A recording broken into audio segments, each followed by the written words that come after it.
இன்றைக்கு எந்த நாள் சொல்லுங்க? குருத்தோலை ஞாயிறு. இயேசு கழுதை மேல் பவனி வந்ததான ஒரு திருநாளாக கிறிஸ்தவ உலகம் இந்த நாளை கொண்டாடி கொண்டிருக்கிறது. இந்த நாளிலே பாரம்பரிய திருச்சபைகள் உண்மையான பவனி வீதியிலே வருவார்கள். ஆனால் அப்படி வர முடியாதபடிக்கு இன்றைக்கு ஒரு தடை சட்டம் கொண்டு வரப்பட்டிருக்கிறது. கூடினால் கொரோனா வருமா? ஜனங்கள் கூட்டமாக கூடினால் கொரோனா வருமா? அரசியலுக்காக குவாட்டரோடு கூடினா என்ன செய்யாது? கொரோனா வராது. ஆன்மீகத்திற்காக ஆலயத்திலே ஜனங்கள் கூடினால் வருமா? அப்படியானால் அரசியல்வாதிகளுடைய தந்திரத்தை சூழ்ச்சியை நீங்க என்ன செய்ய புரிந்து கொள்ளுங்கள். இந்த தேர்தல் இந்த தேசத்தினுடைய தலையெழுத்தை மாற்றி அமைக்கக்கூடிய ஒரு தேர்தலாக இருக்க வேண்டும். தேவ ஜனங்களுக்கு விடுதலையையும் மீட்பையும் சுயாதீனத்தையும் கொண்டு வரக்கூடிய ஒரு விடுதலையான தேர்தலாக இருக்க வேண்டும். ஆட்சி மாற்றத்துக்காக நீங்க தயவு செஞ்சு என்ன செய்யுங்க? ஜெபித்துக் கொள்ளுங்கள். தேர்தல் அறிக்கையாக மதமாற்ற தடை சட்டம் கொண்டு வரப்படும். 2021 இறுதிக்குள்ளாக இஸ்லாமியர்களையும் கிறிஸ்தவர்களையும் முற்றிலுமாக நாங்கள் அழித்து ஒழித்து விடுவோம் என்ற பகிரங்கமான அறிக்கைகள் தான் இன்றைக்கு சொல்லப்பட்டு கொண்டிருக்கிறது. ஒன்று மாத்திர நிச்சயம், நம்முடைய தேவன் பெரியவராக இருக்கிறார். அவர் எழுந்துள்ளும் போது சத்துருக்கள் சிதறடிக்கப்படுவார்கள். அல்லேலூயா. நம்முடைய தேசத்துல 2 தான் மிகப்பெரிய கேள்விக்குறி. ஒன்று ஜாதி, இன்னொன்று மதம். அரசியல்வாதிகளுக்கு இந்த 2 ஆயுதமும் இருபுறமும் கருக்குள்ள பட்டயத்தை போல கையில வச்சிருக்கிறாங்க. இந்த 2 ஆயுதமும் இருபுறமும் கருக்குள்ள பட்டயத்தை போல வச்சிருக்கிறாங்க. ஒரு குறிப்பிட்ட ஜாதி அதிகம் இருக்கிற இடத்துல அந்த ஜாதியை தான் என்ன செய்வாங்க? அந்த ஜாதி வேட்பாளர் தான் நிறுத்துவாங்க. இதுதான் ஜாதி ஓட்டு. கிறிஸ்தவ சமுதாயம் இருக்கிற இடத்துல அப்படி மத ரீதியான ஒரு ஓட்டு. இஸ்லாமியர்கள் இருக்கிற இடத்துல மத ரீதியான ஒரு ஓட்டு. ஜாதி மதம் இரண்டையும் தேவன் முற்றிலுமாக நம்முடைய தேசத்தில் அந்த மனநிலையை மாற்ற வேண்டும். ஜாதி உறவை விட பெருசா இருக்கு, மதம் மனிதர்களை விட பெருசா இருக்கு. உயர்ந்த ஜாதி பெண், தாழ்ந்த ஜாதி மருமகனை திருமணம் முடித்து சென்று விட்டால் என்னதான் அந்த பொண்ணு அந்த குடும்பத்தை அதிகம் நேசிச்சா கூட பெண்ணு கூட பார்க்காம என்ன செஞ்சிடறாங்க? கொலை செஞ்சிடறாங்க. கௌரவ கொலை. ஏனென்றால் ஜாதி அங்க உறவை விட உயிரை விட பெருசா இருக்கு. மதம் மனிதனை விட பெருசா இருக்கு. எங்க மதம் தான் பெருசு, எங்க குல தெய்வம் மற்றவங்களெல்லாம் கொலை செய்ய சொல்லுதுன்ற அளவுக்கு மனிதர்களை விட மதம் எப்படி இருக்கு? பெருசா இருக்கு. இந்த 2ம் சேர்ந்து இப்ப பிஜேபி கையில இருக்கு. இந்த 2 சேர்ந்து யார் கையில இருக்கு? பிஜேபி கையில் இருக்குது. ஆகையினாலே மிக தெளிவாக முடிவெடுத்து செயல்பட வேண்டியதான ஒரு கட்டாய சூழ்நிலையில் நீங்க என்ன செய்றீங்க? இருக்கிறீங்க. இன்றைக்கும் ஒரு விசேஷித்த அறிவிப்பு வரக்கூடிய ஏப்ரல் 14ஆம் தேதி திருநெல்வேலி சோலைச்சேரியில் நம்முடைய திருச்சபையினுடைய உடன் ஊழியர் சகோதரர் ஐசக் கோயில் பிள்ளை, மிஸ்ஸஸ் தங்கசெல்வி, மூத்த குமாரத்தி திருநிறை செல்வி ஸ்டெல்லா அவர்களுக்கும், 3ஆவது சேர்ந்ததான சகோதரர் செல்லப்பா ராணி அவருடைய மூத்த குமாரன் திருநிறை செல்வன் தம்பி ராஜ்குமார் அவர்களுக்கும் பெரியோர்களால் திருமணம் நிச்சயிக்கப்பட்டு சோலைச்சேரியில் நடைபெற இருக்கிறது என்பதை முதலாவது குருத்தோலையாக உங்களுக்கு சொல்லுகிறேன். இந்த திருமலை ஆசீர்வதிப்பாராக. இந்த திருமணத்துக்காக ஜெபித்துக் கொள்ளுங்கள். நெடுதூர பயணத்திலே வந்திருக்கிறதான அன்பு சகோதரர் செல்லப்பா அவர்களுக்கும், அம்மா அவர்களுக்கும், தம்பி ராஜ்குமார் அவர்களுக்கும் வாழ்வழிக்கும் ஜீவார்த்தை திருச்சபை சார்பில் கரங்களை தட்டி வாழ்த்துக்களை சொல்லுவோம். திருமலை ஆசீர்வதிப்பாராக. ரெபேக்காவுடைய வார்த்தைக்கு நேரம் ஆயத்தமா இருக்கிறீங்க. அல்லேலூயா. எப்ப பார்த்தாலும் குருத்தோலையில் அந்த கழுதை பத்தி தான் என்ன செய்வாங்க, பேசுவாங்களா அப்படின்னு சொல்லி ஒரு கேள்வி எப்படியா இருக்கும் உங்களுக்குள்ள. அந்த கழுதை இல்லைங்க, இந்த கழுதையை பற்றி தான் ஆண்டவர் என்ன செய்கிறார், பேசுகிறார். அந்த கழுதை நமக்கு அடையாளமாக இருக்கிறது. அல்லேலூயா. இப்போ வாசிங்க, ஒரு சில ஆழமான சத்தியங்களை நாம் கவனிக்க போகிறோம். 21 அதிகாரம் 2வது வசனத்தை வாசிக்கலாம். உங்களுக்கு எதிரே இருக்கிற கிராமத்துக்கு போங்கள். போன உடனே அங்கே ஒரு கழுதையும் அதனோட ஒரு குட்டியையும் கட்டியிருக்க காண்பீர்கள். இந்த வசனத்துல ஒரு ஆழமான காரியத்தை நான் உங்களுக்கு சொல்ல போறேன். உங்களுக்கு எதிரே இருக்கிற கிராமத்துக்கு போங்கள், போன உடனே காண்பீர்கள். யார் காண்பாங்க? போனவங்க தான் என்ன செய்வாங்க, காண்பார்கள். போகாதவங்க காண முடியாது. ஆனா சொன்னவர் யாரு? போனவரா போகாதவரா? போகாதவர். நம்ம கிராமத்துக்கு போகல. இவங்க கண்களுக்கு போனாதான் புலப்படும். போகாதவர் சொல்றாரு, போகாமலேயே சொல்றாரு, அங்க ஒரு கழுதை என்ன செஞ்சிருக்குது, கட்டி இருக்குது, நீங்க போனீங்கன்னா அதை காண்பீர்கள். ஆண்டவர் நமக்கு சொல்லுகிறது என்னவென்றால், இருந்த இடத்திலிருந்தே எல்லாவற்றையும் அறிகிறவராக நான் இருக்கிறேன் என்று சர்வ ஞானி, சர்வ வியாபி, சர்வ வல்லமையுள்ளவர் நமக்கு சொல்லுகிறார். கரங்களை தட்டி கர்த்தர் மகிமைப்படுத்துவோமா? அதனால் கண்ணாடிக்குள்ள கண்ண போனா கூட எனக்கு தெரியும். அதனால நல்லா என்ன செய்ய, எல்லாம் பாருங்க. கொஞ்ச நேரம் அவருடைய வார்த்தை தெளிவா நீங்க என்ன செய்யணும், கேட்கணும். நம்முடைய ஆண்டவர் எங்கோ தூரமாய் இருக்கிறார். கடவுள் என்றால் கடல் கடந்து காணக்கூடாத இடத்துல இருக்கிறார். நீங்க வேணா காணக்கூடாத இடத்துல இருக்கலாம், அவர் காணக்கூடாத இடத்துல இருந்தாலும் உங்களை என்னையும் பார்த்து கொண்டுதான் இருக்கிறார். அல்லேலூயா.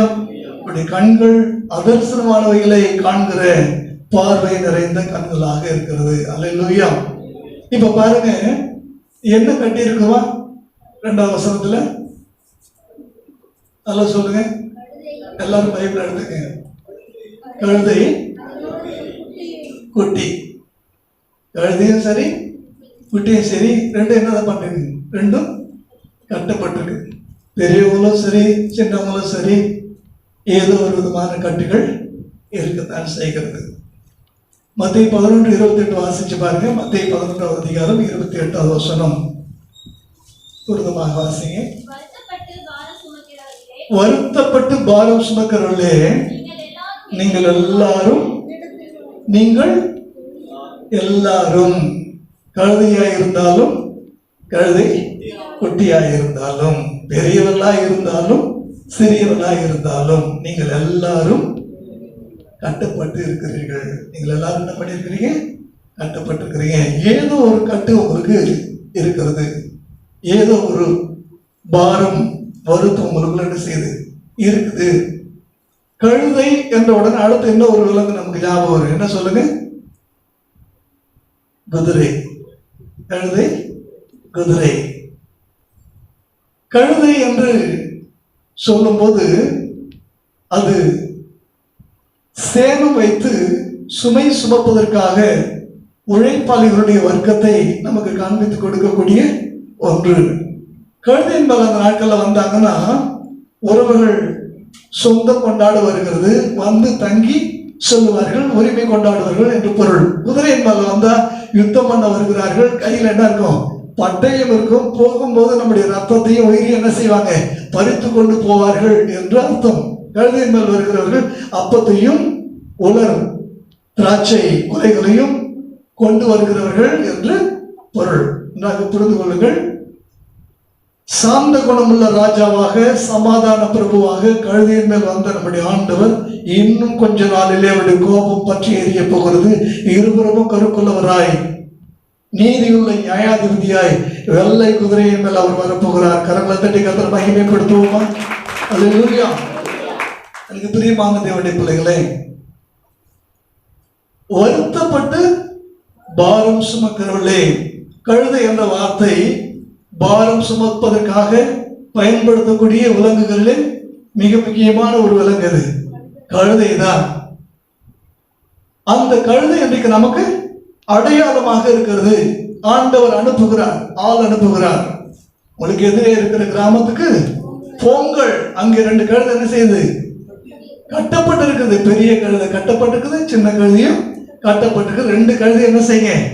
2 கழுதையும் கொண்டுட்டு வாங்க. யாராவது கேட்டா ஆண்டவருக்கு இந்த கழுதை யாருக்கும் வேணான்னு தானே கட்டி வச்சிருக்கிறாங்க. இந்த கழுதை ஒண்ணுக்கும் பிரயோஜனம் இல்லாததுன்னு தானே கட்டி வச்சிருக்கிறாங்க. கழுதை கட்டா குட்டிச்சவரு, கழுதை கட்டா குட்டிச்சவரு தானே கட்டி வச்சிருக்கிறாங்க. இந்த கழுதை ஆண்டவருக்கு வேண்டுமா? இந்த கழுதை, அதுதான் சுவிசேஷம். எது சுவிசேஷம்? இந்த கழுதை யாருக்கு வேணும்? ஆண்டவருக்கு வேண்டும். இந்த கழுதை ஆண்டவருக்கு வேண்டும். நீங்க ஆண்டவருக்கு வேண்டும். நீங்க இந்த உலகத்துக்காக அல்ல, தேவனுக்காக பிரத்யேகமாக பிரித்தெடுக்கப்பட்ட தேவ ஜனங்கள். நீங்கள் ஆண்டவருக்கு வேண்டும். உங்களை நோக்கி வந்ததான சுவிசேஷம் இதுதான். சுவிசேஷ செய்தியை சுமந்து கொண்டு வந்தவர்கள் உங்களை பார்த்து சொல்லுகிறார்கள், நீங்கள் ஆண்டவருக்கு வேண்டும், ஆண்டவருக்கு வேண்டும், ஆண்டவருக்கு வேண்டும் என்ற அந்த சத்தத்தை உங்கள் காதுகள் கேட்டவுடனே, இதோ நான் ஆண்டவருக்கு அடிமை என்று தன்னை அர்ப்பணித்த மரியாதை போல உங்களை நீங்க என்ன செய்யணும்? அர்ப்பணிக்கணும். முன்ன வந்தா கடிக்க கூடாது, பின்னாடி வந்தா மதிக்க கூடாது. கழுதை என்ன செய்யும்? முன்னாடி வந்தா கடிக்கும், பின்னாடி வந்தா உதைக்கும். 2மே நீங்க செய்யக்கூடாது. ஆண்டவருக்கு வேணும்னு பிற்பாடு நீங்க யாருக்கு தான் வேணும்? ஆண்டவருக்கு தான் உங்களை அர்ப்பணிச்சிடணும். அவங்க கட்டவிழ்த்து நேரம் யார்கிட்ட கொண்டு வராங்க? ஆண்டவர்கிட்ட கொண்டு வருகிறார்கள். கவனிச்சு பாருங்க.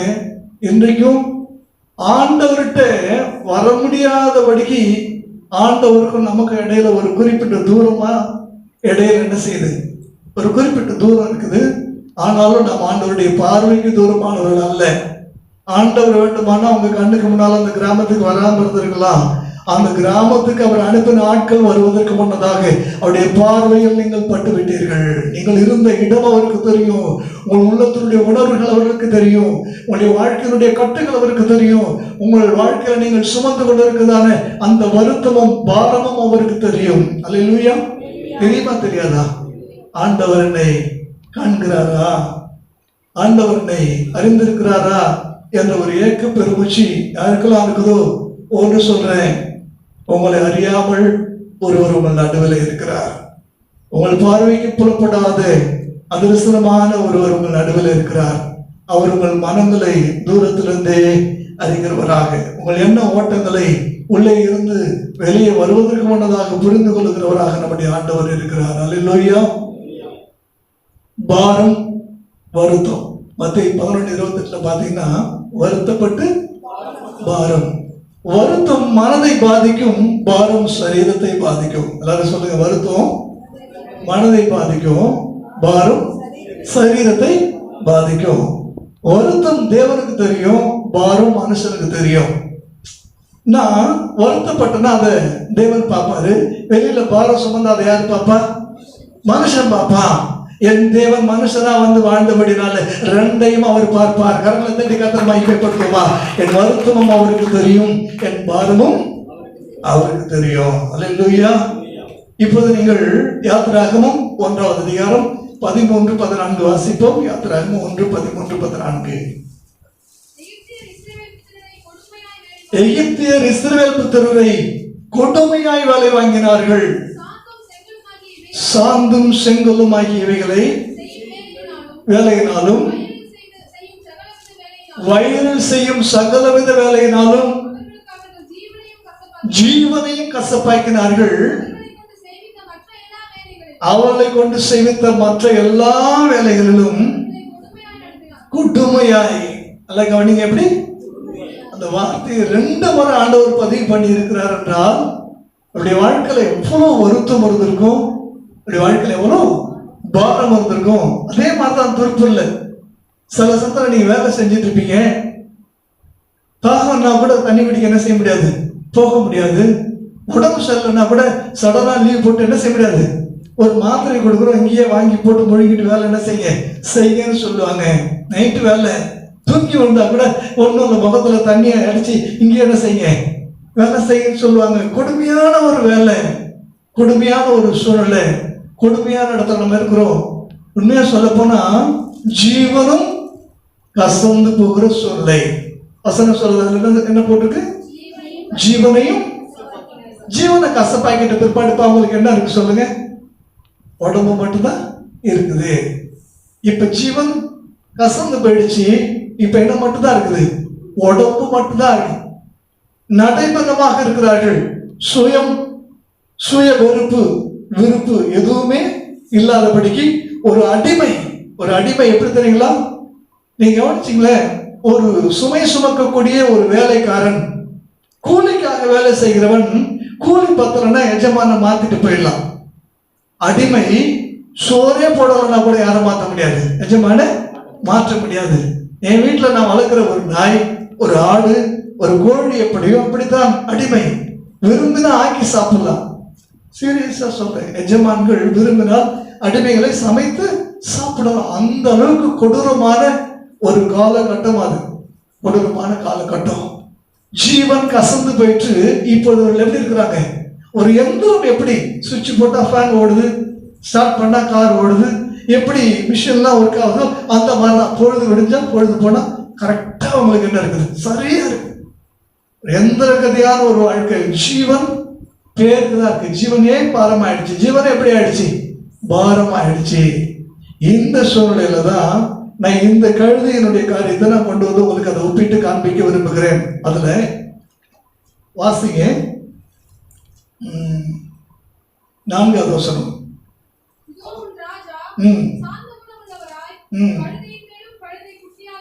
கழுதையின் மேலும் கழுதை குட்டியாகிய மரியின் மேலும் ஏறிக்கொண்டு உன்னிடத்தில் வருகிறார். இப்ப 7வது வசனம் வாசிங்க.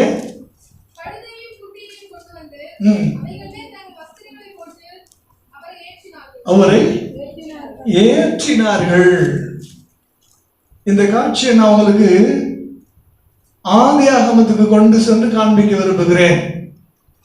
தேவன் மனிதனை தம்முடைய சாயலின்படி, தம்முடைய ரூபத்தின்படி அழகாக உருவாக்கி இப்பொழுது தன்னை அவன் மீது ஏற்றுகிறார். யாரை ஏற்றுகிறாரு? தன்னை. எப்படி புரியுது அவங்களுக்கு? தன்னை ஊதி அவனுக்குள்ளே ஏற்றுகிறார். தன் ஜீவனை அவனுக்குள்ள என்ன செய்கிறார்? ஏற்றுகிறார். இப்ப கூட நீங்க பாருங்க, திடீர்னு ஒருத்தவங்க ரொம்ப சீரியஸ் ஆயிட்டா குளுக்கோஸ் ஏற்றுவாங்க. அதை விட ரொம்ப சீரியஸ் ஆயிட்டா எதை ஏற்றுவாங்க?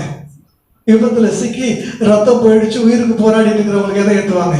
ரத்தம் ஏற்றுவாங்க. அந்த ரத்தம் தான் என்னது? உயிர். அந்த உயிர் ஏற்றுவது, உயிர் ஏற்றுகிற அனுபவம் தான் மண்ணால படைக்கப்பட்டதான அந்த மனுஷனுக்குள்ளே தேவன் தம்முடைய ஜீவனை ஏற்றினார் அல்லவா? அந்த ஜீவனை இங்கே ஏற்றுகிறார். இந்த கழுதைக்கு என்ன ஆயிடுச்சு? இந்த கழுதை பாரம் சுமக்க பிறந்த கழுதை. வருத்தம், பாரம், வாழ்நாள் முழுக்க கட்டு, தானா கட்டவிழ்க்க முடியாத சொல்ல, விடுதலை இல்லாத வாழ்க்கை, சுதந்திரம் இல்லாத வாழ்க்கை, சுய இஷ்டமா ஒன்றும் செய்ய முடியாது, அடிமைத்தனம் நினைச்சா கூட என்ன செய்யல, விடுதலையே இல்லாத சொல்ல. திடீரென்று ஒரு நாள் இயேசு அனுப்பிய அந்த சீசர்கள் வந்து கட்டுகளை அவிழ்க்கிறார்கள். கட்டுகளை அவிழ்க்கும் போது அவள் பேசின வார்த்தை காதல விழுகிறது. இந்த கழுதைகள் என் ஆண்டவருக்கு தேவை, இந்த கழுதைகள் என் ஆண்டவருக்கு தேவை, நானா என்று சொல்லி ஆச்சரியத்தில் அவைகள் பார்த்து கொண்டிருக்கிற அந்த சமயத்துல கழுதை கட்டவிழ்க்கப்பட்டது. இப்போது கழுதை விடுதலையாக நடந்து வருகிறது. நடந்து வந்த பொழுது இயேசுவிடத்தில் கொண்டு வந்த உடனே அதன் மேல் வஸ்திரத்தை போட்டு யாரை ஏற்றுகிறார்கள்? இயேசுவை ஏற்றினார்கள். இயேசுவை ஏற்றுகிற அனுபவம் தான் ஜீவனை ஏற்றுகிற அனுபவம். நான் நல்லா சொல்ல கவனிங்க. என்னடா அது பாவம் குட்டியின் மேல இயேசு ஏறுகிறாரே. இயேசு என்ன மிஞ்சி போனா ஒரு 60 கிலோ இருப்பாரா, 70 கிலோ இருப்பாரா? இவர் அதற்கு பாரம்னு சொல்லி நீங்க நினைக்கிறீங்கல்ல, பாரம் அல்ல. 2 கண்ணை திறந்துட்டு பாருங்க, யாரும் தூங்காதீங்க. இயேசு பாரம் அல்ல. பிலிப்பியர் 1:22 வாசிக்கிறோம். கிறிஸ்தவனுக்கு ஜீவன், கிறிஸ்தவனுக்கு ஜீவன். ஜீவனற்ற கழுதை பொதி சுமந்து, பாரம் சுமந்து, வருத்தம் அடைந்து, ஜீவன் கசப்பான சூழலில் இருக்கிற இந்த கழுதை கட்டுகளோட வாழ்ந்து கொண்டிருக்கிறது. கட்டப்பட்ட இடத்திலேயே நின்று கொண்டிருக்கிறது. எல்லாம் முடிந்து விட்டது, இதற்கு பிற்பாடு எனக்கு எந்த விடுதலையும் இல்லை என்று சொல்லி வாழ்ந்து கொண்டிருந்த அந்த கழுதைக்கு ஒரு செய்தி வருகிறது, நற்செய்தி. அந்த கழுதை இயேசுவுக்கு வேண்டும் என்ற செய்தி. அந்த செய்தியை கேட்டு தன்னை அந்த கழுதை அர்ப்பணித்த பொழுது அது கட்டவிழ்க்கப்பட்டது. கட்டவிழ்க்கப்பட்ட போது இயேசுவை நோக்கி அந்த கழுதை நடக்க ஆரம்பித்தது. இயேசு இடத்துல வந்து சேர்ந்த பொழுது அந்த கழுதைக்கு வஸ்திரம் உடுத்தப்படுகிறது. அதன் மேல் இயேசு ஜீவனாக ஏறுகிறார். கசந்து போன ஜீவன் போயிடுச்சு. இப்ப என்ன ஜீவன் வந்துருச்சு? புது ஜீவன் வந்துருச்சு. ஒருவன் கிறிஸ்துக்குள் இருந்தால் புது ஜீவனாய் இருக்கிறான், புது சிருஷ்டியாய் இருக்கிறான். வசனத்தை அவ்வப்போது நீங்க இந்த காரியங்களோடு நீங்கள் ஒப்பிட்டு பார்க்க வேண்டும். இயேசுவை சுமக்கிற அனுபவம் என்ன அனுபவம் சொல்லுங்க?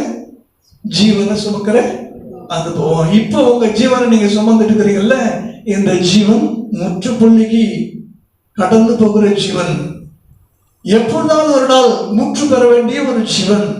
இயேசுவை ஜீவனாக சுமக்கிற அந்த அனுபவத்துக்குள்ளே வரும்போது நித்திய ஜீவனை அடையும்படிக்கு இவ்வளவாய் உலகத்தில் அன்பு கூர்ந்தார் என்று யோவான் 3:14 வாசிக்கிறோம் அல்லவா? யோவான் 3:14 தெய்வன் தம்முடைய ஒரே பேரான குமாரனை விசுவாசிக்கிறவனோ அவன் கெட்டு போகாமல் நித்திய ஜீவனை அடையும்படிக்கு. உனக்குள்ள இருக்கிற ஜீவன் கசந்து போயிற்று, உலகம் அதை கசப்பாக்கிட்டு, நீ பிறந்தது முதற்கொண்டு இந்த நாள் வரைக்கும் நீ விரும்பின எதையே நீ பூர்த்தியாய் அடையவில்லை. நீ எதிர்பார்த்த எதுவும் உனக்கு நிறைவாய் கிடைக்கவில்லை. நீ விரும்பினது ஒண்ணு, உனக்கு கிடைச்சது ஒண்ணு, எதுவுமே உனக்கு நிம்மதியை கொடுக்கல. ஆனா ஒன்று, உனக்கு அநித்தியமான ஜீவனிலே நித்திய ஜீவனாய் உன்னில் ஏறும்படி இயேசு உன்னை அழைக்கிறார். நீ அவருக்கு வேண்டும் என்று சொல்லி இயேசு கேட்கிறார். இயேசுவே, என்னையும் நீர் அழைக்கும் கழுதையாக இன்றைக்கு நான் அர்ப்பணிக்கிறேன். என்னை கட்டவிழ்க்க மாட்டீரா? என் குலத்திலிருந்து, என் கோத்திரத்திலிருந்து, எனக்கு இருக்கிறதான கட்டுகளிலிருந்து, எனக்கு இருக்கிற பிரச்சனைகளிலிருந்து அநேகருக்கு பலவிதமான பாரங்கள், பலவிதமான கட்டுகள்.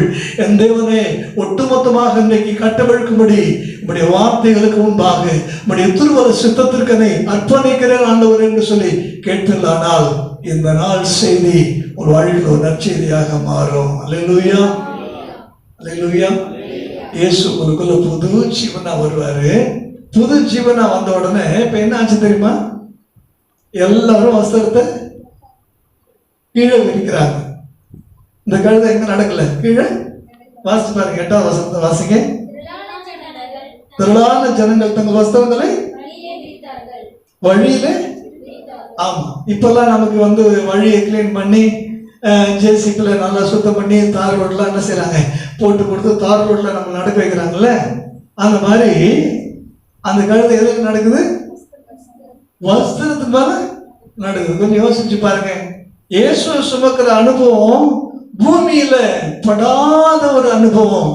நீங்க பூமியில தான் வாழ்ந்துருக்கிறீங்க. ஏதோ ஒரு விதத்துல உங்க பாரம் பூமியில தான் என்ன செஞ்சிருக்குது, உங்களுடைய ஈர்ப்பு பூமியில தான் இருக்குது. ஆனாலும் ஒன்று, இந்த உலகம் உங்களை கரைப்படுத்தி விடாதபடிக்கு, இந்த மண் உங்கள் பாதத்தில் ஒட்டி விடாதபடிக்கு உலகத்திலேயே தேவன் உங்களை உன்னதமானவர்களாக வாழ வைக்கிறதான ஒரு அனுபவம். கரங்களை தண்ணி கத்திர மகிமைப்படுத்துவோமா? பாருங்க, எல்லாரும் வஸ்திரத்தை விரிச்ச உடனே எல்லாம் எப்படி இருக்கிறாங்க? அந்த காட்சியை சொல்லுங்க.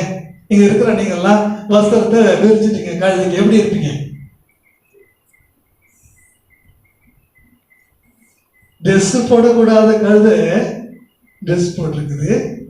ட்ரெஸ் போட்டிருக்கிற மனுஷர்கள் யாரும் கொஞ்சம் சொல்லுங்க. ட்ரெஸ் இல்லாம இருக்கிறாங்க. உண்மையா இல்லையா? வஸ்திரம் மனிதர்களுக்கு, ஆனா வஸ்திரம் யாருக்கு போயிடுச்சு? வஸ்திரம் கழுதை மேல வஸ்திரம் போட்டு ஏசு ஏற்றிட்டாங்க. மீதி வஸ்திரத்தெல்லாம் வழியில் என்ன செஞ்சுட்டாங்க? விரிச்சுட்டாங்க. இப்ப எல்லாம் எப்படி இருக்கிறாங்க? ஆதிவாசிகள் மாதிரி ஆள் பாதி ஆடை பாதி. இப்ப யோசிச்சு பாருங்க. ஒன்று, உலகம் உங்களை பார்க்கிற விதமாக தேவன் உங்களை பார்க்கிறதில்ல. உலகம் தங்களை உயர்ந்தவளாக பார்க்கிறது. உலகம் தங்களை வஸ்திரம் தரித்தவளாக பார்க்கிறது. உன் மீது இயேசு ஏறிவிட்டால் வஸ்திரம் தரித்தவனுடைய வஸ்திரம் எல்லாம் உன் பாதத்துக்கு கீழாக ஆண்டவர் கொண்டு வருவார். கனத்தையும் மகிமையும் கர்த்தர் உன் கால்களுக்கு கீழாக, உன் தலையில் அவைகளை மணிமகுடமாக முடி சுத்தி உன்னை மகிமைப்படுத்துவார். அல்லேலூயா. உதாரணமா நம்ம ஊர் கிராமங்கள்ல எல்லாம் நீங்க பார்த்திருப்பீங்க, சின்ன பிள்ளைல வண்ணார்கள் கேள்விப்பட்டிருக்கிறீங்களா? வண்ணார்கள் என்றால் துணிகளை துவைத்து கொடுக்கிறோம். நான் ஜாதியை பற்றி நான் பேசல, தவறா நினைச்சுக்காதீங்க. நம்ம ஊர்ல ஒரு காலத்துல தொழிலை வச்சுதான் அந்த தொழில் வைத்து ஜாதிகள் என்ன செய்தாங்க? பிரித்தார்கள். செருப்பு தைச்சா ஒரு ஜாதி, துணி துவைச்சா ஒரு ஜாதி, முடி வெட்டினா ஒரு ஜாதி, தொழிலை வச்சு பிரிச்சாங்க. ஜாதி சொல்ல அந்த வண்ணார்கள் கண்டிப்பா ஒரு கழுத்தை என்ன செஞ்சிருப்பாங்க? வச்சிருப்பாங்க. துணியெல்லாம் அப்படியே அழுக்கு மூட்டையா நல்ல பெரிய மூட்டையா கட்டி கழுதையின் மேல அதை என்ன செஞ்சிருவாங்க, ஏற்றி வச்சு அதை எங்க கொண்டு போவாங்க, ஆத்துக்கு கொண்டு போவாங்க. துணி துவைச்சி அதை அங்கே காய வச்சு மீண்டும் அதை எடுத்து மீண்டும் போகும்போதும் சுமைதான், வரும்பொழுதும் சுமைதான். என்ன போகும்போது கொஞ்சம் அழுக்கு கூடுதலா இருக்கும், வரும்போது கொஞ்சம் அழுக்கு. அவ்வளவுதான். ஒன்றும் எப்படி பார்த்தாலும் சுமைதான். சுமை சுமந்து சோர்ந்து போகிறவர்களே நீங்கள் எல்லாரும் இடத்துல வாருங்கள் என்று ஆர்சி பைபிள் அந்த வசனம் இருக்கு. அப்படிதானம்மா? அப்படிதான் இருக்கு. சுமை சுமந்து சோர்ந்து போகிறவர்களே, போகும்போது சுமை, திரும்பும் போதும் சுமை. இப்ப இந்த வஸ்திரங்களை கொஞ்சம் யோசிச்சு பாருங்க. தான் மேல சுமையா இருந்த வஸ்திரம் இப்ப எல்லாம் தன்னுடைய வழியிலே விரிக்கப்பட்டிருக்கிறது. தன் மீது சுமையாய் இதுவரைக்கும் பொதியை சுமந்து கொண்ட வஸ்திரங்கள் எல்லாம் இன்றைக்கு மூட்டை கட்ட வைக்கப்பட்டு கட்டு பிரிக்கப்பட்டு உள்ள இருக்கிற வஸ்திரங்கள் எல்லாம் வேஷ்டி புடவை எல்லாமே இப்ப என்ன செய்யுது, வழியெல்லாம் விரிக்கப்பட்டுடுச்சு. இப்ப முதுகுல அந்த சுமை எங்க இருக்குது? நல்லா சொல்லுங்க. காலுக்கு.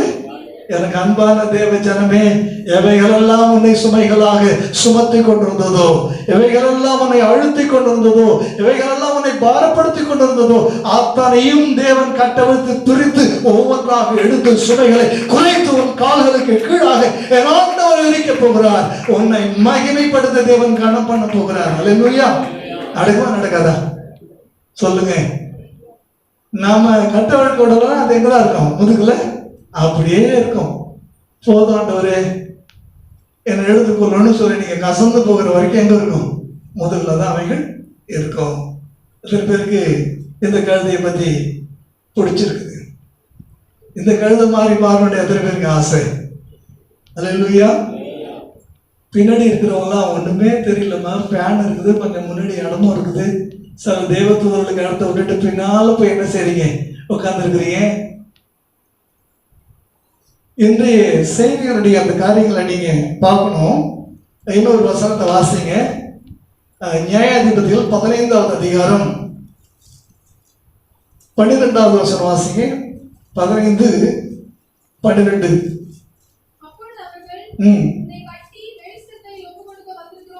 உன்னை கட்டி பெலிஸ்தர் கையில.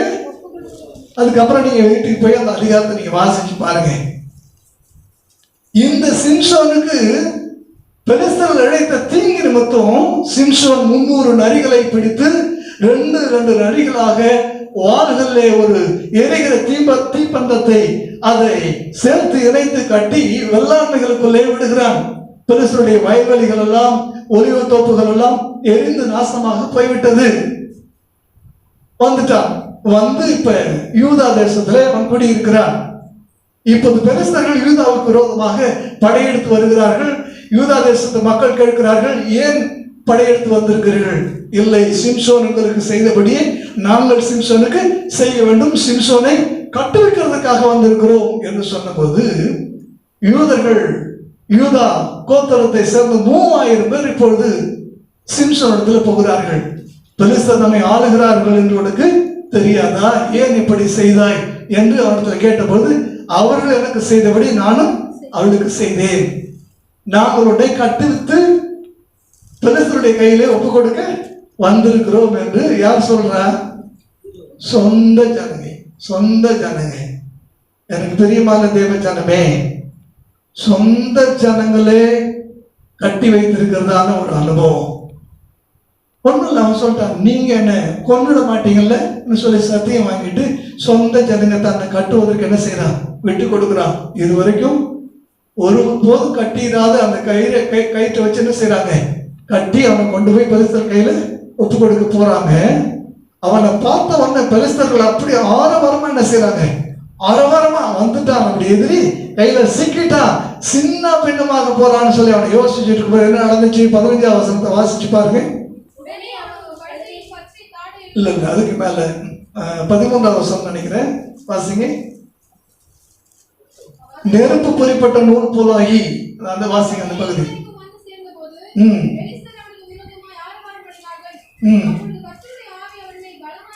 14. அவன் புயங்களில் கட்டியிருந்த கயிர்கள் நெருப்புப்பட்ட நூல் போலாகி அவன் கட்டுகள் அவன் கைகளை அறுந்து போயிற்று. கொஞ்சம் பாருங்க, உங்களை என்னையும் கட்டி வச்சிருக்கிற கட்டுகள் எல்லாம் ஒரு இமைப்பொழுதுல மாறும். எப்ப தெரியுமா? சத்துரு நமக்கு விரோதமாக கொந்தளித்தார் பறிக்கும் போது, நம்மளை முடிச்சிடலான்னு சொல்லி சத்துரு முயற்சி பண்ணிருக்கும் போது, அவ்வளவுதான் கிடைச்சிட்டான், இதுக்கு மேல அவ்வளவுதான், ஒன்னும் இல்லாம பண்ணிடலான்னு சொல்லி, ஆமா கட்டப்பட்டவனா தான் நிக்கிறான் முன்னாடி. இன்னைக்கு நாமும் கட்டப்பட்டவனாகத்தான் நிக்கிறோம் அந்த உலகத்துக்கு முன்னாடி. ஒன்று தெரியும், நீங்கள் தேவனால் தெரிந்து கொள்ளப்பட்டவர்கள் என்பது உண்மையானால், இந்த கழுதை கர்த்தருக்கு வேண்டும் என்று சொல்லி அந்த நற்செய்தியை நீங்கள் கேட்டது உண்மையானால், உங்கள் கட்டுகளை இமைப்பொழுதிலே நெருப்பு பொறிப்பட்ட நூல் போல மாற்றி எடுப்பதற்கு ஆண்டவர் உண்மையுள்ளவராக வல்லமையுள்ளவராக இருக்கிறார். அல்லேலூயா. அந்த ஒரு செகண்ட்ல பெருசர் ஆடி போயிட்டாங்க. அத்தனை கயிறு என்ன ஆயிடுச்சு, அப்படி இமைப்பதில் அறுந்து போயிட்டு, உடனே அங்கேயும் ஒரு கழுதைதான், அங்கேயும் ஒரு கழுதைதான். அந்த பச்சை தாடைகளும் எடுத்து எத்தனை பேர் கொள்றான்? 1000 பேரை கொள்றான். 1000 பேரை கொள்றான். 1000 பேரை கொன்னுட்டு சொல்றான், தேவனே எவ்வளவு பெரிய ரட்சிப்பை போது அடியானுக்கு தந்திருக்கும் போது நான் தாகத்தால் சாக வேண்டுமோ என்று சொல்லி அவர் கேட்டபோது, அங்கே ஒரு பள்ளத்தை ஆண்டவர் பிளக்க பண்ணுகிறார். தண்ணீர் அவனுக்காக ஓடி வருகிறது.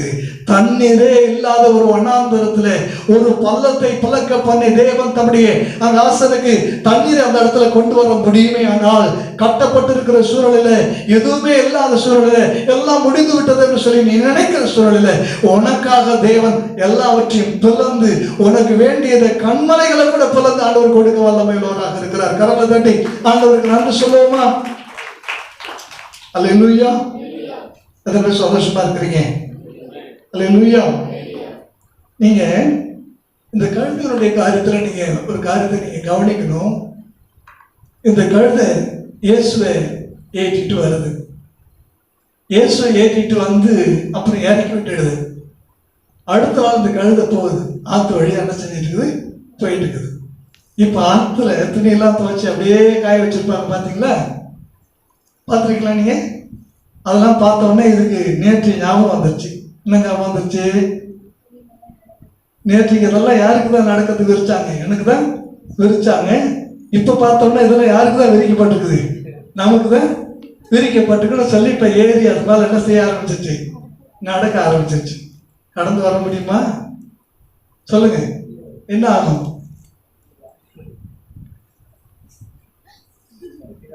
கொஞ்சம் யோசிச்சு பாருங்க, என்ன ஆகும்? கழுத முதுகு புண்ணு ஆயிடும். இயேசுவை இறக்கி விட்டுட்டு ஒரு வாழ்க்கை வாழ நீங்க பாத்தீங்கன்னா உங்களால ஒண்ணுமே முடியாது, ஒண்ணுமே முடியாது. அவரை இறக்கி விடாம நீங்க வாழ பார்த்தீங்கன்னா எல்லாரையும் உங்கள் கால்களுக்கு கீழாக கொண்டு வந்து தேவன் போடுவார். அவரை விட்டால் எனக்கு வேறொரு வாழ்வு இல்லை, அவரை விட்டால் வேறொரு ஜீவன் எனக்கு இல்லை என்று சொல்லி அவரையே ஜீவனாக அனித்தியமான அந்த ஜீவனோடு கனெக்ட் பண்ணக்கூடிய ஒரு வாய்ப்பு நமக்கு கிடைக்குமானால், ஒரு வாஞ்சை நமக்கு இருக்குமானால், ஆண்டவர் நமக்கு நித்திய ஜீவனாக இருப்பார். கரங்களை தட்டி கர்த்தரை மகிமைப்படுத்துவோமா? இப்போது யோவான் 12வது அதிகாரத்துக்கு நேராக நாம் திருப்பிக் கொள்ளலாம். யோவான் 12வது அதிகாரம் 21வது வசனத்தை வாசிங்க.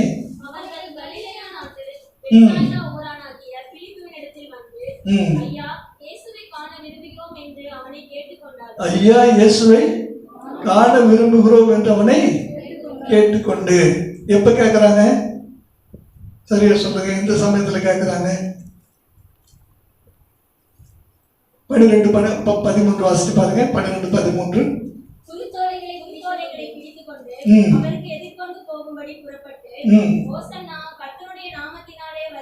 ஒரு புறம் திரள் கூட்டம் இயேசுவை நோக்கி குருத்தோலைகளை பிடித்துக் கொண்டு வருகிறது.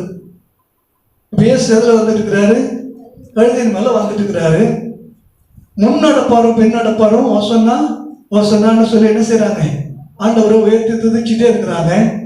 அந்த சூழலில் அப்படி வந்துட்டு இருக்கிற சமயத்துல யார் கேட்கிறா இயேசு காண வேண்டும் என்று?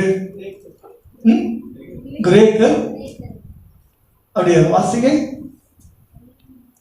கரெக்டா நீங்க சொன்னது வாசிங்க. பண்டிகையிலே ஆராதனை செய்ய வந்தவர்களில் சில கிரேக்கர் இருந்தார்கள். அவர்கள் கலிலேயா நாட்டு பெத்சாயிதா ஊரானாகிய பிலிப்புவினிடத்தில் வந்து, ஐயா இயேசுவை காண விரும்புகிறோம். ஐயா இயேசுவை காண விரும்புகிறோம். எங்களுக்கு யாரை காட்டுங்க? இயேசுவை காட்டுங்க. கேட்டாங்களா? இயேசுவை காட்டி தான் பார்க்கக்கூடிய இடத்துல அவர் இருந்தாரா? ஊரே பார்க்குற மாதிரி விழா கோலத்தோட அவர் என்ன செஞ்சிருக்கிறார்? வந்துட்டு இருக்கிறாரு. அவ்வளோ பெரிய கூட்டத்தில் அவங்களுக்கு யாரும் தெரியல, இயேசுவே தெரியல. இயேசு என்ன செய்ய காண்பீங்கன்னு சொல்லி கேட்கிறாங்க. கழுதை இப்போது இயேசுவை காண்பித்தது. கழுதை இயேசுவை காண்பித்தது. இப்ப பார்த்த உடனே கழுதையை கொஞ்சம் கூர்ந்து பார்த்த உடனே யார் இருக்கிறா மேல? இயேசு. இப்ப இயேசுவை தனியா பார்த்தாங்களா? இயேசுவை கழுதையோட பார்த்தாங்களா? சொல்லுங்க. ஐயா, இயேசுவை காண விரும்புகிறோம். இயேசுவை தனியா உங்களால என்ன செய்ய முடியாது? பார்க்க முடியாது. இயேசு உங்க ரூபத்துல தான் என்ன செய்ய முடியும்? பார்க்க முடியும். உங்க உருவத்துல தான் இயேசுவை பார்க்க முடியும். உங்க குரல்ல தான் அவரை கேட்க முடியும். உங்க அன்புல தான் அவரை உணர முடியும். கரங்களை தட்டி கர்த்தரை மகிமைப்படுத்துவோமா? இயேசுவை காண்பிக்கிற ஒரு வாழ்வு நமக்கு இன்னைக்கு அவசியமாக இருக்கிறது. அல்லேலூயா. நீங்க இயேசுவை காண்பிக்கிறதுக்கு முன்னதாக நீங்க இருக்கிற இடத்தை அவர் கண்டு விட்டார். உங்கள் காரியங்களை அவர் நன்றாக அறிந்து விட்டார். எனக்கு ஆச்சரியமா இருக்கும். உங்களுக்கு எதிரே இருக்கிற கிராமத்துக்கு போங்க. ஒருவேளை முந்தின நாள் அவர் போயிருப்பாரோ, போய் அந்த இடத்துல கட்டியிருந்த கழுதியை அவர் பார்த்திருப்பாரோ, அப்படிலாம் யோசிக்க தோணுது. தீர்க்க தரிசனத்துல முன்னுரைக்கப்பட்ட கழுதைகள் இது. ஆண்டவருடைய சகரியா தீர்க்கதரிசி சொல்லுகிறார். வாசிச்சு பாருங்க. சகரியா 9:9 வாசிங்க. சகரியா 9:9. சீயோன் குமாரத்தியே, ம் மிகவும் களிகூரு. ம் எருசலேம் குமாரத்தியே, ம் கெம்பீரி. ம் இதோ உன் ராஜா உன்னிடத்தில் வருகிறார். ம் அவர் நீதியுள்ளவரும், ம் ரட்சிக்கிறவரும், தாழ்மையுள்ளவரும், ம் கழுதையின் மேலும் கழுதை குட்டியாகிய கழுதையின் மேலும் கழுதை குட்டியாகிய மரியின் மேலும் ஏறி வருகிறவருமாய் இருக்கிறார். எப்ப சொன்னது? கிட்டத்தட்ட 600 வருஷத்துக்கு முன்னதாக தீர்க்க தரிசனமாய் சொல்லப்பட்டதான தேவனுடைய வார்த்தை எப்ப நிறைவேறுது? அன்றைக்கு நிறைவேறுது. சீசர்கள் அதை அறியாதிருந்தார்கள். அப்புறமா தான் எழுதப்பட்டது. அவங்களுக்கு தெரிஞ்சு வாசிக்கிறோம். யோவான் வாசிச்சு பாருங்க. யோவான் 12வது அதிகாரம் 16வது வசனம் வாசிங்க. இவைகளை அவருடைய சீசர்கள் துவக்கத்திலே அறியவில்லை. இயேசு மகிமை அடைந்த பின்பு இப்படி அவரை குறித்து, ஆமா, மகிமை அடைந்த பிற்பாடுதான் என்ன செய்யறாங்க? எழுதப்பட்டது தெரியுது. எழுதப்பட்டவைகளின்படி, முன்னுரைக்கப்பட்டவைகளின்படி எல்லாமே நடந்து கொண்டிருக்கிறது. அல்லேலூயா. ஆகவே தேவன் உங்களை முன்குறித்திருக்கிறார். தேவன் உங்களை தெரிந்து கொண்டிருக்கிறார். இன்றைக்கு உங்களுடைய மனநிலைகளை தேவன் பார்க்கிறார்.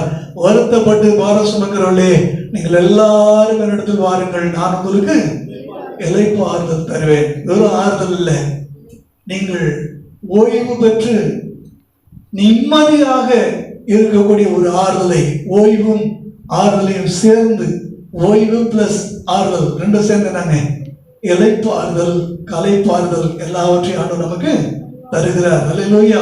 வருத்தம்னா என்ன, பாரம்னா என்னன்னு சொல்றேன். இப்ப நீங்க 50 கிலோ எடை இருக்கிறீங்க, உங்க மனசுக்குள்ள 500 கிலோ எடை இருக்கு. அதுக்கு பேர் என்னங்க?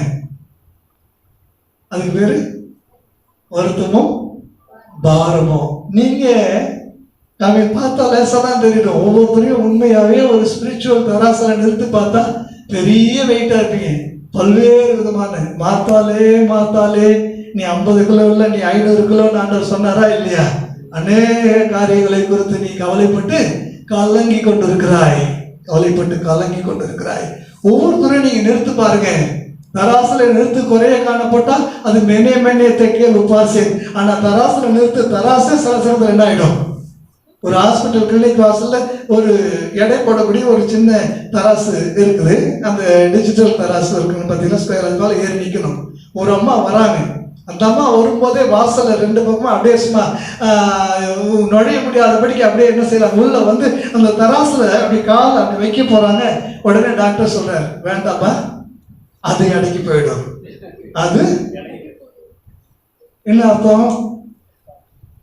நீ எடை போடலாம்னு நினைக்கிற, கடைசியில் அது எங்க போயிடும்? எடைக்கு போயிடும். வேண்டாம். அந்த அளவுக்கு இன்னைக்கு சிலர் எப்படி இருக்கிறாங்க பாருமா. உண்மையான தராசுல உண்மையான வெயிட்டோட உன்னை நிறுத்து பார்த்தா யாரையும் நிற்கிற அளவுக்கு இன்னைக்கு என்ன இல்லை, தராசு இல்லை. வருத்தமும் பாரமும்னா என்னன்னு சொல்றேன் கவனிங்க. சென்னையில நான் இருந்த அந்த காலகட்டங்களில் ஒவ்வொரு நாளும் மிகப்பெரிய வருத்தமும் பாரமும் இருக்கும். ஒரு நிமிஷம் கூட எனக்கு ஓய்வு இருக்காது. அடுத்த நாளுக்காக இரவே எங்க மாமா ஒரு பெரிய லிஸ்ட் என்ன செஞ்சிருப்பார், தயார் பண்ணி வச்சிருப்பார். காலையில அந்த லிஸ்ட்டை என் கையில கொடுப்பார். அதை முடிச்சு கொண்டு வந்து அப்பாடா இன்னைக்கு வேலை முடிஞ்சிருச்சுன்னு சொல்லி நான் சீக்கிரமா வந்துட்டுனா அடுத்த லிஸ்ட் ரெடியா என்ன செய்யும் இருக்கும். அவ்வளவு கொடுமையா இருக்கும். ஆனா எல்லாத்தையுமே என்ன செய்யணும், எல்லாத்தையுமே நடந்து செய்ய வேண்டும். பல இடங்களுக்கு நடந்துதான் என்ன செய்யணும், போகணும். ஒரு முறை ஒரு வாடகை சைக்கிள் எடுக்கிற அளவுக்கு கொஞ்சம் வசதி இருந்த பொழுது ஒரு வாடகை சைக்கிள் எடுத்துட்டு எங்க வீட்டுல மரத்தூள் அடுப்பு தான் எடுத்துட்டு ஒரு 4 கிலோமீட்டர் தூரம் போய் மரத்தூள் ஒரு சாக்கு நிறைய மரத்தூள் வாங்கி அதை கொண்டு வரணும். மரத்தூள் வாங்கி நான் அதை சைக்கிள் வச்சு கட்டி வீட்டுக்கு கொண்டு வந்து இறக்கிட்டு இருக்கிறேன். கரெக்டா எங்க மாமா வந்துட்டார். எங்க மாமா வந்த உடனே துரை சைக்கிள் வாங்கிட்டு வந்தீங்களான்னாரு. ஆமா இறக்கி வச்சுட்டு போய் சைக்கிள் விட்டுட்டு வாங்கினாரு. விட்டுட்டு வந்தேன். விட்டுட்டு வந்த உடனே சொன்னாரு, இதை தலையில தூக்கு, கொண்டு போய் அங்க இறக்கி வச்சுட்டு அங்கிருந்து திரும்ப என்ன செய், தலையில தூக்கிட்டு வான்னு சொன்னார். இந்த காலத்துல நீங்களாம் செய்வீங்களான்னு எனக்கு தெரியாது. தலையில தூக்குனேன், தூக்கிட்டு போனேன். 4 கிலோமீட்டர் அங்கே போன பிற்பாடு கழுத்து காணாம போயிடுச்சு. கழுத்து சில மிக்கி மவுஸ்லாம் அப்படி அடிப்பாங்க, அப்படியே உள்ள சப்பையாக்கி பாருங்க, அந்த மாதிரி இந்த கழுத்து என்ன அடிச்சு உள்ள போயிடுச்சு. அதை கொண்டு போய் இறக்கி இதை கொஞ்சம் ரிலீஸ் ஆகிறதுக்கு ஒரு 10 நிமிஷம் எனக்கு அப்படியே ஆயிடுச்சு. அப்படியே தலையை திரும்ப ரிலீஸ் பண்ணிட்டு அங்கே ஒருத்தர் பார்த்து தூக்கி தலையில வைக்க சொல்லி திருப்பி எங்க வரேன். எனக்கு இது பாரமா தெரியல, என்னை நடக்க வச்சு திரும்ப கொண்டு போய் இறக்கி திரும்ப கூட்டு எடுத்துட்டு வர சொல்லி சொன்னார் பாருங்க. அதுதான் எனக்கு ரொம்ப பாரமா இருக்கு. அது வருத்தத்தோட சேர்ந்த பாரம். இது வெறும் சாக்குல இருக்கிற சாதாரண ஒரு பாரம். பாரம் வருத்தம் என்ன தெரியுமா, நீங்க விரும்பி சொன்னீங்கன்னா அது பாரம் கூட உங்களுக்கு எப்படி இருக்கும், சுமையான சுகமா இருக்கும். அப்படியே சுகமான சுமையா இருக்கும். ஜீவனை சுமக்கிறதுக்கு யாராவது கஷ்டப்படுவாங்களா? கழுதை ஏற்கனவே நிறைய சுமந்துருக்கும். இயேசுவை சுமந்த பொழுது அது ஒண்ணும் என்ன செய்யல, கஷ்டப்படவே இல்லை. அது என்ன சுமை, சுகமான சுமை. ஜீவன் கசந்து போயிட்டா நீங்களே சுமை தாங்க. உங்களை சுமக்க எத்தனை பேர் வேணும்? ஜீவன் போயிட்டா நீங்கள் சுமக்கப்படுவீர்கள், நீங்கள் சுமக்க மாட்டீர்கள். ஜீவன் உள்ள வந்தா நீங்கள் சுமக்க என்ன செய்ய மாட்டீங்க, விட மாட்டீங்க. அடுத்தவங்களை நீங்க என்ன செய்வீங்க, சுமப்பீங்க. யாரு மேலே உங்களை சுமத்த மாட்டீங்க, நீங்க சுமப்பீர்கள். சுமை சுமக்க ஆண்டவர் உங்களுக்கு அப்படிப்பட்டதான ஒரு பலனை நிச்சயமா தருவார். அல்லேலூயா. அப்ப யோசிச்சு பாருங்க, உலகத்துல நீங்க என்னெல்லாம் விரும்பி செய்றீங்களோ அது ஒரு சுகம். விரும்பி செய்யப்படுது ஒருபோது உங்களுக்கு சுமை இல்லை. அடிக்கடி சொல்ல, ரேஷன் கடைக்கு போயிட்டு ஒரு 10 கிலோ அரிசி, ஒரு 10 கிலோ கோதுமை கொடுத்துட்டா நீங்க வாங்கிட்டு எவ்வளவு தூரம் நடப்பீங்க? கொஞ்சம் கஷ்டமா தான் இருக்கும். அதே சமயத்துல 20 கிலோ வெயிட்டான குழந்தையா இருந்தாலும் தூக்கி தோல்ல போட்டு அழகான செய்ய நடந்து வருவீங்க. அது உங்கள் குழந்தை, அது உங்களுடைய சொத்து, அது உங்களுடைய உரிமை. அதை நீங்க சுமக்கும் போது அதை ஜீவனா என்ன செய்வீங்க, ஜீவனான நினைச்சு நீங்க சுமந்துட்டு வரீங்க. அது உங்களுக்கு என்ன செய்யாது, பாரமே தெரியாது. அதே போலதான் இயேசுவை சுமக்கிறது உங்களுக்கு பாரமா தெரியக்கூடாது. யாரும் அலாரம் வச்சு என்ன முடிக்க சொல்றது? இயேசுவை சுமக்கிறது உங்களுக்கு பாரமாவே தெரியக்கூடாது. கடைசியா சொல்லி முடிக்கிறேன். சிலுவையும் கழுதையும் ரெண்டும் பேசிச்சான். சிலுவையும் கழுதையும் ரெண்டும் பேசிச்சான். என்ன கழுதை அப்படின்னு அது கேட்குது. என்ன சிலுவைன்னு ரெண்டும் பேசிட்டு இருக்கும்போது கழுதை ரொம்ப பாரத்தோட சொல்லிச்சான், நான் இயேசுவை என்ன செஞ்சேன், சுமந்தேன். ஆனா என்ன இது வரைக்கும் யாருமே என்ன செய்யல, பெருசா ஒன்றும் கண்டுக்கவே இல்லை. ஆனா நீ ஒண்ணு இயேசுவை சுமக்கல, இயேசுதான் யாரை சுமந்தாரு, ஒண்ணு சுமந்தாரு. கடைசியா தான் நீ யாரை சுமந்த, இயேசுவை சுமந்த. ஆனா அவரை கொல்ற வரைக்கும் நீ சுமந்த. எப்படி, அவர் சாகிற வரைக்கும் சுமந்த.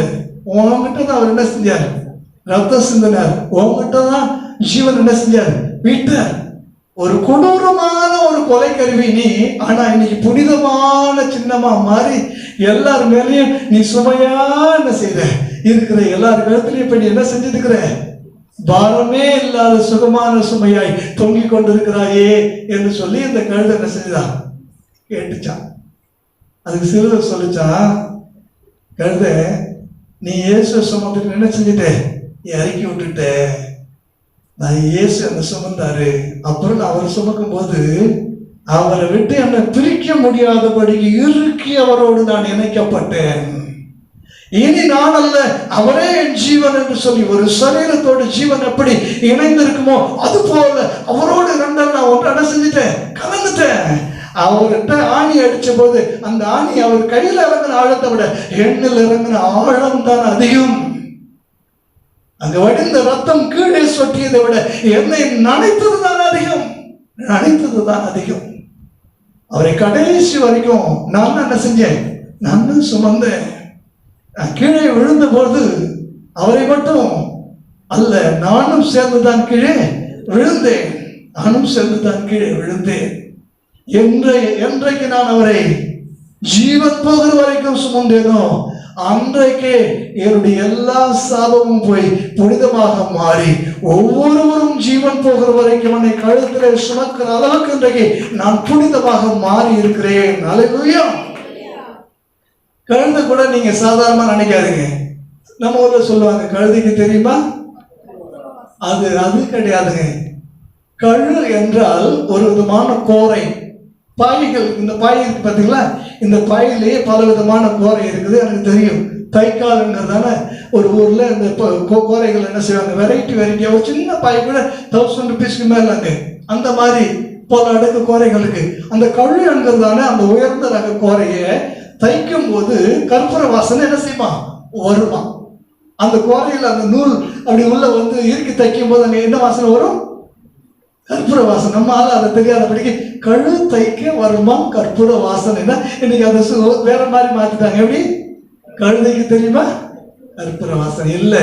ஆண்டவருக்கு தன்னை கொடுத்த எதையும் தேவன் இந்த உலகத்துல மகிமைப்படுத்தி தான் வைத்திருக்கிறார். முதலாக ஆண்டவருக்கு தன்னை கொடுத்ததான ஒரு காகம், தனக்கே ஆகாரம் இல்லாத சூழலிலே ஆண்டவருக்காக ஆண்டவருடைய வார்த்தைக்காக கொண்டு போய் அது எலியாவுக்கு என்ன செஞ்சது, கொடுத்துச்சு. அது நிமித்தமாக இன்றைய வரைக்கும் பல கிராமங்கள் காகத்துக்கு உணவளிச்சுட்டு தான் என்ன செய்யறாங்க, சாப்பிடுறாங்க. அந்த அளவுக்கு காக்கான்னு சொல்லி கூப்பிட்டு உறவுகளை போல அதை நேசிக்கக்கூடிய நிலையில தான் காகத்தை தேவன் உயர்ந்த இடத்துல என்ன செஞ்சிருக்கிறார், வச்சிருக்கிறாரு. அல்லேலூயா. கழுத ஆண்டவரை ஏற்றி அவரை இறக்கி விட்டதுனால இன்றைக்கு பல இடங்கள்ல போய் பாருங்க, அந்த குடும்பத்தார் போட்டோ இருக்குதோ இல்லையோ, இது கழுத போட்டோ இருக்கும். என்னப்பா வருதா இல்லையா, உண்மைதானே. ஒவ்வொன்றும் சொல்லுவேன். தூண்டில் போடு, முதலாவது அகப்படும் மீனை வாயை திறந்து பாரு, அதுல வெள்ளி பணம் இருக்குன்னு ஆண்டவர் சொன்னாரு. ஆண்டவருடைய வார்த்தைக்கு கீழ்ப்படிஞ்சு நான் முதல்ல போய் அந்த தூண்டில சிக்கணுமேனு சொல்லி பல மீன்களுக்கு நடுவே தேவனுடைய வார்த்தை நிறைவேற்ற வெள்ளிக்காசுல அந்த மீன் எப்படி துடித்ததோ அது நிமித்தமாக இன்றைய வரைக்கும் பல இடங்கள்ல போய் பாருங்க, ஒரு மீன் வாஸ்தி மீன் 4 லட்ச ரூபா 5 லட்ச ரூபான்னு சொல்லி என்ன செய்யறான், அது திரும்புற பக்கம் மேஜர் திரும்புறான், அது திரும்புற பக்கம் கல்லாவை திருப்புறான், அது திரும்புற இடத்துல வாசலை வைக்கிறான். அந்த அளவுக்கு அதை என்ன செய்யறான். ஆமா, பல வீடுகள்ல பாத்தீங்கன்னா வண்ண மீன்களை வச்சு பார்க்கறதுக்கு என்ன செய்ய, சின்ன குழந்தைகளும் அதை என்ன செய்யறாங்க, நேசிக்கிறாங்க. ஒண்ணும் சேவல் கூவுகிறதுக்கு முன்னே நீ என்னை 3 தரம் மறுதலிப்பாய். ஆண்டோடைய வார்த்தை, அவன் 3 தரம் மறுதலிக்க முன்னாடி சேவல் கூவணும்ல. அதனால பேதுருக்கு பின்னாடி ஆண்டவர் வந்தாரோ இல்லையோ அந்த சேவல் என்ன செஞ்சுட்டே இருக்குது, பார்த்துட்டே இருக்கு. நம்ம 3வது முறை வாயத்தை இருக்கிறதுக்கு முன்னாடி என்ன செஞ்சிருந்தோம், கூவிடணும்னு சொல்லி கரெக்டா கூவிச்சு பாருங்க.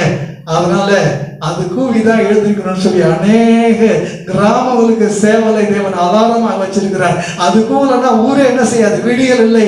சேவல் கூவினால் தான் விடியல் என்கிற நிலைமையில தேவன் வச்சிருக்கிறார்.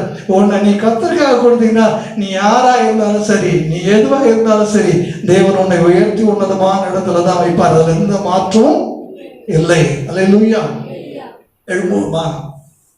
இன்னும் ஆண்டவர் என்ன சாதாரண கழுதைக்கு இல்லை, சாதாரண கழுதைக்கு இல்லை.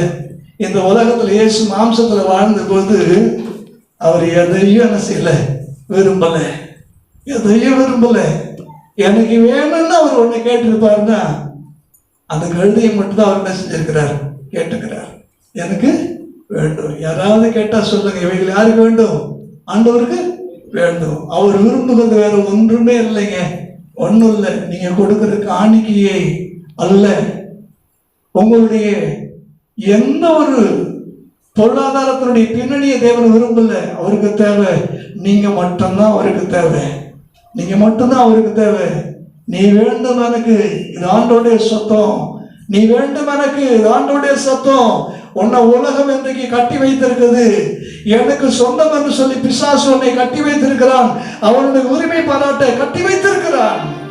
கசாப்பு கடையில கட்டி வைக்கப்பட்டிருக்கிற ஆட்டுக்குட்டிகளை போல நீ கட்டப்பட்டு கொண்டிருக்கிறாய். அடுத்த பலி ஒருவேளை நீயாக கூட இருக்கலாம். அதற்கு முன்னதாக நீ கட்டவிழ்க்கப்பட வேண்டும். அதற்கு முன்னதாக நீ ஆண்டவருக்கு வேண்டும் என்ற செய்தியை நீ கேட்டுவிட வேண்டும். வாழ்க்கையை அவருக்கு அர்ப்பணித்து விட வேண்டும். 2 கரங்களை ஆண்டவருக்கு உயர்த்துவோமா? 2 கரங்களை ஆண்டவருக்கு நேரம் உயர்த்துங்க. ஆண்டவருக்கு அடிப்பா, நான் தான் உங்களுக்கு வேண்டும். உமக்கு மட்டும்தான் ஆண்டவர். என்ன வேற யாருக்கும் இல்லை. உமக்கு மட்டும்தான், உமக்கு மட்டும்தான். உண்மை தவிர வேற எதையும் நான் சுமக்க போகிறதில்லை ஆண்டவரே. உண்மை தவிர நான் வேற எதையும் சுமக்க போகிறதில்லை. உண்மை சுமக்கிறது ஜீவனை சுமக்கிற அனுபவம். எஸ், கரங்களை வைத்தோம். யோசனையில் பெரியவரே, ஆராதனை ஆராதனை, செயல்களிலே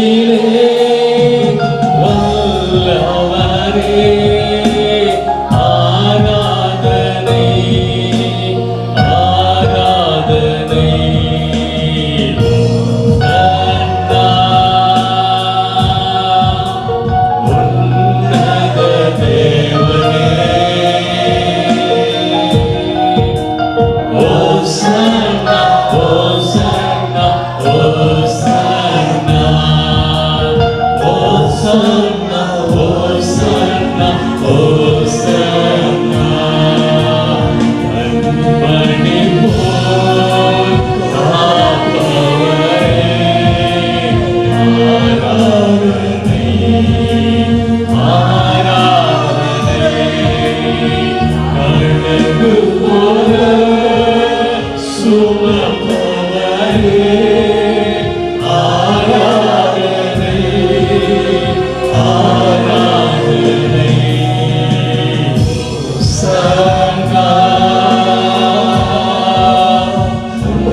தேவனாகிய கர்த்தரை பணிந்து கொண்டு அவர் ஒருவருக்கே ஆராதனை செய்வாயாக என்று எழுதப்பட்டிருக்கிறது.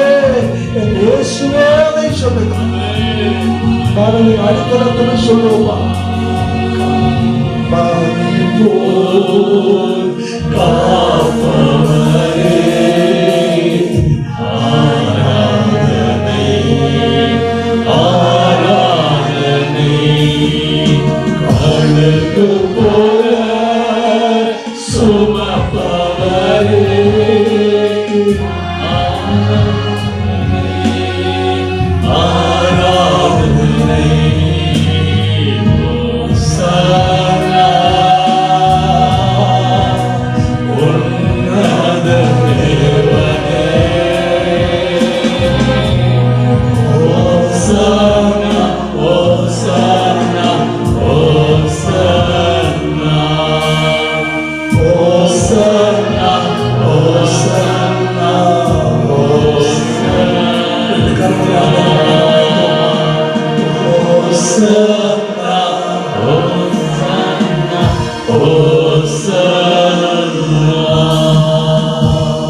ஸ்தோத்தரிக்கப்பட்டவரப்பா, ஸ்தோத்தரிக்கப்பட்டவரப்பா.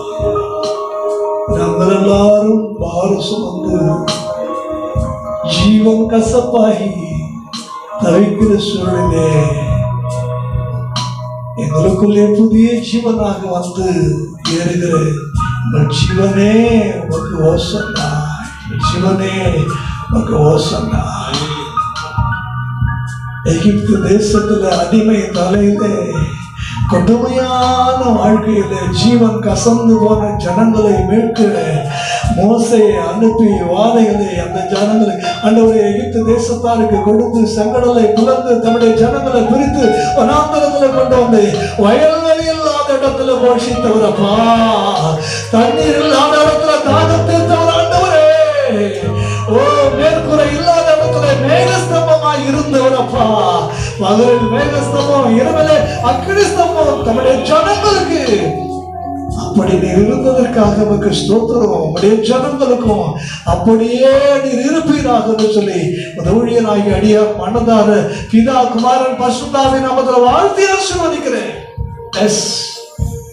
பொது ஜீவன் பெற்ற கழுதைகளாக உமை சுமக்கிற சுகமான சுமையை சுமக்கிற கழுதைகளாக புறப்பட்டு செல்ல எங்களை எப்படி பாதத்துல தாழ்த்தி பண்ணிக்கிறோம். இயேசுவின் நாமத்தில் ஜெபம் கேளும் நல்ல பிதாவே, ஆமென். என் ஆத்துமாவே கர்த்தரை ஸ்தோத்திரி, முழு உலகையுடைய பரிசுத்த நாமத்தை ஸ்தோத்திரி. என் ஆத்துமாவே கர்த்தரை ஸ்தோத்திரி, அவர் செய்த சகல மறவாதே. கர்த்தராகிய இயேசு கிறிஸ்துவின் கிருபையும் பிதாவாகி தேவனுடைய அன்பும் பரிசுத்த ஆவியாருடைய அன்பின் ஐக்கியமும் இன்றைக்கு அன்றைக்கும் அனைவரோடு கூட இருப்பதாக. Hallelujah, praise the lord, praise the lord. மறுபடிய வெள்ளிக்கிழமை காலை 9 மணிக்கு சரியாக இருக்கும். ஐயா சொல்ற மாதிரி 4 மணி வரைக்கும்லாம் இருக்காது. நீங்க பயப்பட வேண்டாம், சீக்கிரமா என்ன செஞ்சிடும், முடிஞ்சிடும். 4 மணி வரைக்கும் நீங்க இருக்க விருப்பப்பட்டா கண்டிப்பா 4 மணி வரைக்கும் நாங்கள் என்ன செய்வோம், நடந்தோம்.